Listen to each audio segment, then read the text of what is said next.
सम्मान्य सभामुख महोदय, सबभन्दा पहिला यो कोभिड महामारीबाट दिवाङ्गत हुनुभएका प्रति हार्दिक श्रद्धाञ्जली र उहाँका परिवारहरूप्रति संवेदना प्रकट गर्न चाहन्छु।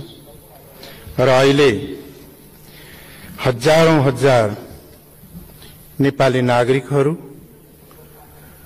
कतिपय नागरिकहरू उपचारका अभावमा, बेडका अभावमा, औषधिका अभावमा छटपटाइरहनु भएको छ।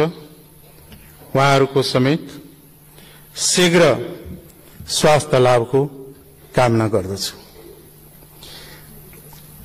WHO ले 1 वर्ष अगाडि नै नेपाललाई वार्निङ दिएको थियो कि नेपालमा ठूलो खतरा आउँदैछ र कोभिडको खतराको जोनमा छ। तर सरकारले त्यो व्यवस्था गर्यो। सरकारले गर्नुपर्ने तयारी केही पनि गरेन, जसको परिणाम आज हस्पिटलमा बेड छैन, बरैनामा सुतेका छन् मान्छे, बिमारीहरू। औषधिका अभावमा औषधि पाइएन भने रोएर परिवारहरू छटपटाइरहेका छन्, बिमारी मरिरहेका छन्। यो घटना दिनहुँ पाइरहेछौँ। यसरी सरकारले ध्यान दिनु पर्थ्यो कोरोना महामारीतर्फ। त ध्यान कहाँ गयो त भन्दाखेरि अयोध्यातिर, चितवनमा अयोध्या खडा गर्नेतिर, रामको रथयात्रातर्फ। त्यसले कोरोना निको हुन्छ। मतलब प्रचण्डजी खुसी हुनुहोला भनेको त उहाँले पनि दुःखै व्यक्त गर्नुहुन्छ, चितवन पर्दाखेरि पनि। त्यो आवश्यकता होइन, आजको आवश्यकता यो। र जहाँ तक सवाल छ के सभामुख महोदय, यो 3 वर्ष समझदारी त प्रधानमन्त्रीले गर्नुहुन्छ।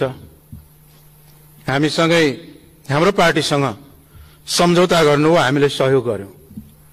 तर कार्यान्वयन गर्ने बेलामा उहाँहरूले विश्वासघात गर्नु हो, धोखा दिनु हो र सहमति समझदारीलाई उल्लङ्घन गर्नु। यो कुनै नयाँ कुरा होइन, पहिला पहिला कुन चाहिँ कार्यान्वयन भएर आएको छ र।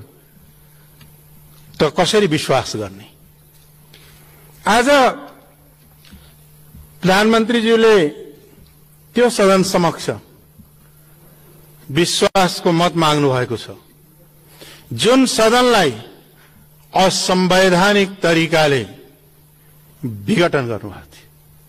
जनता सड़कमा आए, नागरिक समाज सड़कमा आए, राजनीतिक दलहरू सड़कमा आए। सर्वोच्चले पुनर्स्थापित भइसकेपछि पनि एउटा मिटिङमा हामी धेरैजना थियौं, पूर्व प्रधानमन्त्रीहरू पनि हुन्थ्यो। यो सदनको त कामै छैन, संसदको यो आवश्यकतै छैन, यसलाई जति चाँडो हटाइदिउँ भन्नुभएकै संसदमा यहाँ आज विश्वासको मत माग्नु भएको छ। जुन संसदमाथि यहाँको खुद विश्वास छैन, त्यो संसदमा यहाँले विश्वासको मत आवश्यक छ। कसरी गर्नु, कसरी मत दिने? र अर्को कुरा, नेपाल संघीय लोकतान्त्रिक गणतन्त्र हो। संघीय लोकतान्त्रिक गणतन्त्र नेपाल निर्माणका लागि हजारौं हजार सपुतले बलिदान दिएको छ। संविधानमा स्थापित भएको छ। भले यसमा त्रुटि छन्, यसमा हाम्रा रिजर्भेशनहरू छ। सम्माननीय प्रधानमन्त्रीज्यू, यहाँकै क्याबिनेटले निर्णय गर्नुहुन्छ संघीय लोकतान्त्रिक गणतन्त्र लेख्न पाइँदैन भनेर। यो के हो? यो संघीयतालाई समाप्त पार्ने खेल होइन। यहाँले बोल्नु भएको छ संघीयता भनेको यहाँ केन्द्रको इकाइ मात्रै हो, बर्ता फुर्ती नदेखाओ भनेर। संघीय प्रणालीमा प्रदेशहरू, प्रोभिन्सहरू पार्टनर हुन्छन्, पार्टनर हुन्छ, सहकारी गर्ने हुन्छ। त्यो चाहिँ के छ भने भागीदारहरू हुन्छ। यहाँले संसदीयताको विकृत रूप प्रस्तुत गर्नु, त्यति मात्रै गर्नु भएन। प्रदेशहरूले संविधानकै एकल सूचीमा पाएका अधिकारहरूलाई कानून बनाएर प्रदेशबाट खोज्ने काम गर्नु हो। जस्तो भूमि सम्बन्धित वन सम्बन्धित अहिले पनि मुद्दाहरू सर्वोच्चमा परिरहेका छ। अनि संहितालाई समाप्त गर्ने समावेशिता, सबभन्दा न्यून समावेशिता यही 3 वर्षमा भएको छ।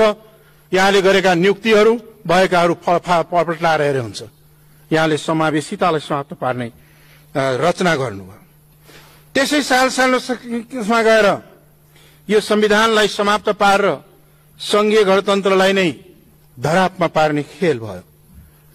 के यो संघीय लोकतान्त्रिक गणतन्त्र कसैले दानमा या कसैले यो चाहिँ तस्तरीमा राखेर दिया हो र?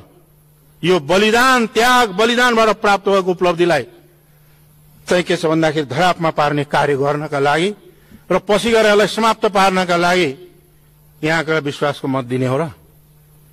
अब अर्को सेक्टरमा हेर्दाखेरि राष्ट्रिय समस्याहरू हाम्रा मुलुकमा छन्। हाम्रा मुलुकमा मधेसीहरूको समस्या छ, आदिवासी जनजातिका समस्याहरू रहेका छन्, दलितका समस्याहरू रहेका छन्, महिलाका समस्याहरू रहेका छन्, थारू समुदायका समस्याहरू रहेका छन्, अल्पसंख्यक समुदायका समस्याहरू रहेका छन्।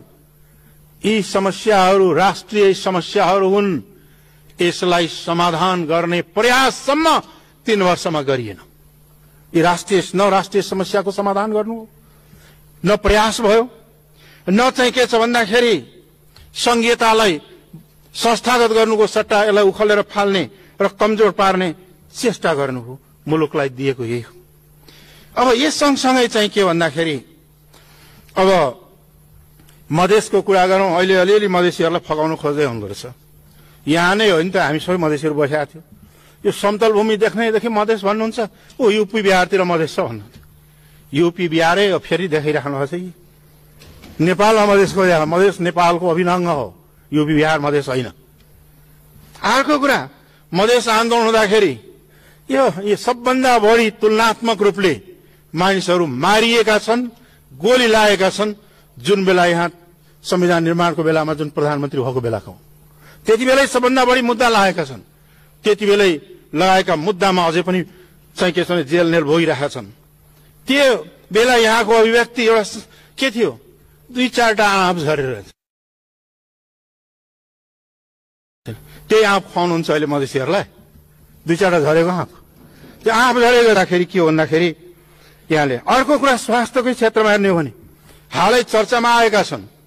स्वास्थ्य मन्त्रीजी पनि हुनुहुन्छ, सुनिराखेको छु। सत्यता के हो? कमिसनका कारणले, करोडौं कमिसनका कारणले भ्याक्सिन आएन। हामीलाई पहिलो खोप त लगायौं, 8 हप्ताभित्र दोस्रो खोप लगाउनु पर्थ्यो। खोइ त कति हप्ता बितिसक्यो। अब त्यसको के एक्सन हुन्छ भन्दाखेरि कमिसन नपाएका कारणले, अब कसले गरे हो छानबिन भएको छैन। कमिसनका कारणले, नपाएका कारणले, कुरा नमिलेका कारणले भ्याक्सिन समेत रोकिएको छ। भ्याक्सिन समेत आउन पाएको छैन। यतिको खेलवाड जनताको जीवनसँग गर्ने सरकारलाई कसले विश्वास गर्छ? कसले विश्वास गर्ने? के आधारमा विश्वास गर्ने? आज त्यो कुनै आधार छैन। अर्को कुरा के छ भन्दाखेरि संसद चल्दा चल्दै यो विधेयक अधिवेशन योभन्दा अगाडि गएको थियो। त्यो विधेयक अधिवेशनमा सरकारको कर्तव्य हो विधेयकहरू प्रस्तुत गर्ने, तर एउटा पनि विधेयकमा प्रस्तुतै नगरिकन, एउटा पनि विधेयकमा छलफल नगराइकन, सभामुख शुद्धलाई जानकारी नदिकन संसद अन्त्य गर्यो। अन्त्य गर्ने बित्तिकै उहाँ चाहिँ अध्यादेश आयो। यसको अर्थ के हो भन्दाखेरि संसदीय लोकतन्त्रको अभ्यास, संसदीय प्रणालीलाई वास्ता नगरेर अध्यादेशको मार्फतबाट शासन गर्ने भनेको स्वेच्छाचारी र निरङ्कुशताको प्रकाष्ठा हो। के त्यसको लागि मतदान गर्ने, पक्ष मत दिने? आज अरू त कुरा छोडिदिउँ, ट्रान्सप्यारेन्सी इन्टरनेसनलको एउटा रिपोर्ट छ जो यहाँ सबैलाई थाहा भएको कि नेपाल यस्तो देश हो जहाँ सरकारले नै भ्रष्टाचारलाई ढाकछोप गर्छ भनेर राष्ट्रिय जगत के अन्तर्राष्ट्रिय जगतमा पनि त्यसमा चाहिँ के छ भन्दाखेरि भएका छन्। विकासको कुरा हुन्छ। अब यहाँकै रिपोर्टहरू मैले हेरिरहेका थिएँ। आयोजनाहरू अत्तो पत्तो छैन, डिजाइन पनि भइसकेको छैन, बजेट पनि छैन, हतार हतार शिलान्यास प्रचार हुन्छ। अनि पूर्वाधार निर्माण नै छैन। अनि चाहिँ के छ भन्दाखेरि उहाँ कम्प्लिटै भएको छैन। त्यो कम्प्लिट गर्ने कम्पनीले भनिरहेको छ भाइ यो 1.5 वर्षमा कम्प्लिट हुन्छ, अहिले भएकै छैन भन्दाखेरि हतार हतार उद्घाटन हुन्छ। इनकम्प्लिट आयोजनाको उद्घाटन र बजेट बिना, व्यवस्था बिनाको चाहिँ के शिलान्यासलाई विकास भनिँदैन। त्यो विकास, त्यसको अर्थ रहन्न प्रधानमन्त्रीज्यू। अनि नागरिकताका सवाल, नागरिकता ऐन विधेयक पहिले संसदमा प्रस्तुत भएको थियो। आजसम्म सरकारले नागरिकता विधेयक किन पास, संशोधन विधेयक किन पास नगराएको, किन संसदमा टेबल भएन? किनभने त्यो यहाँले ठान्नुभयो होला कि नागरिकता समस्या भनेको मूलतः मधेसीहरूको समस्या हो। त्यसकारणले यो चाहिँ किन चाहिँ के छ भन्दाखेरि गरिराख्ने होइन। नागरिकता समस्या भनेको सम्पूर्ण नेपालीको समस्या हो। तराई, हिमाल र पहाड सबै क्षेत्रमा नागरिकताको समस्याको रहेको छ र अहिले पनि लाखौं लाख नागरिकहरू छन्। तिनका समस्याको समाधान गर्नका लागि संविधान संशोधन विधेयक चाहिँ के छ भन्दाखेरि आएको, तर त्यो अहिलेसम्म चाहिँ के छ भन्दाखेरि कतै पनि त्यसलाई कार्यान्वयन गर्नका लागि संसदमा प्रस्तुत गरिएन र चाहिँ के छ भन्दाखेरि त्यो अहिलेसम्म किन गरिएन? अहिले त्यसले गर्दा नागरिकहरू, मुलुकका बाउ पनि नागरिक, आमा पनि नागरिक, बुवा जन्मिएको नेपालमा भनेर जन्मसिद्ध नागरिकता, आमा पनि नेपालमै जन्मिएर नागरिकता लिएको जन्मसिद्ध नागरिकता, छोराछोरी कसरी चाहिँ गैर नागरिक भए? यस्तो परिभाषा कहाँ छ र दुनियाँमा? त्यसलाई अन्त्य कहिले गर्ने हो भन्ने त्यो एउटा गम्भीर सवाल अझै पनि चाहिँ के छ अगाडि छँदैछ। अर्को चाहिँ के छ भन्दाखेरि यस्ता आइरहेका छन् समस्याहरू, एउटा गम्भीर रूपले यी समस्याहरू देखिएका छन्। अर्को तर्फ के हो भन्दाखेरि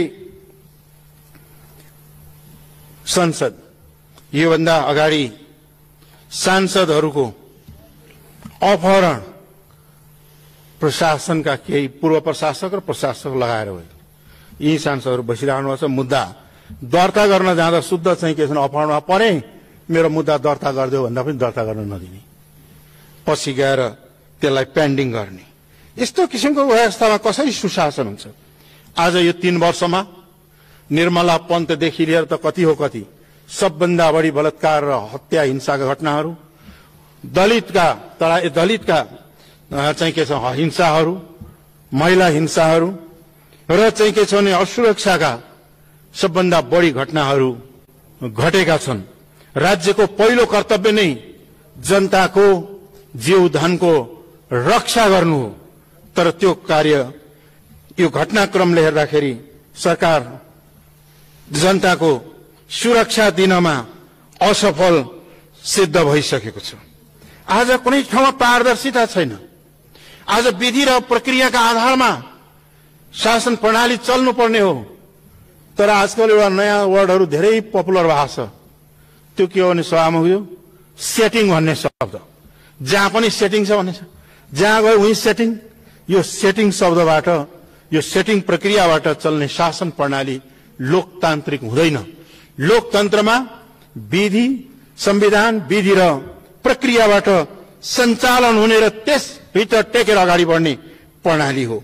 निश्चित रूपमा पनि अहिले पनि चाहिँ के छ भने आज संसद त बसिरहेका छौं, तर आउने दिनमा बस्ने हो कि नबस्ने हो यो आशंका छ। यो बेला वास्तवमा भन्ने भनेदेखि नियमित अधिवेशन हुनु पर्थ्यो। नियमित अधिवेशन बोलाउनलाई सरकारले सिफारिस गर्नु पर्थ्यो र त्यही चाहिँ के छ भन्दाखेरि यो प्रस्ताव राख्नु पर्थ्यो। प्रधानमन्त्रीले विशेष अधिवेशन बोलाएको संसदीय प्रणालीमा त्यस्ता उदाहरणहरू विरलै पाइन्छ, तर त्यो कार्य भएको छ।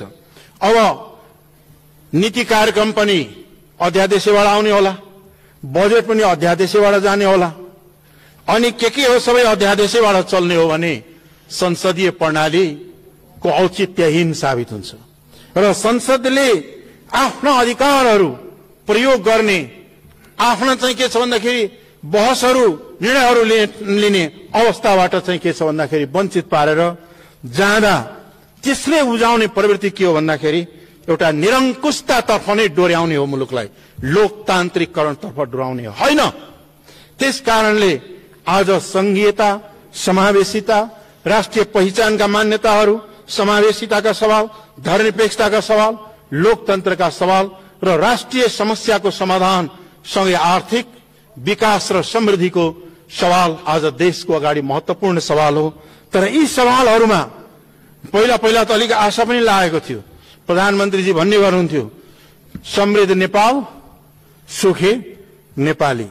तर आज हेर्दाखेरि दरिद्र नेपाल दुखी नेपाली भएका छन् प्रधानमन्त्रीजी हो।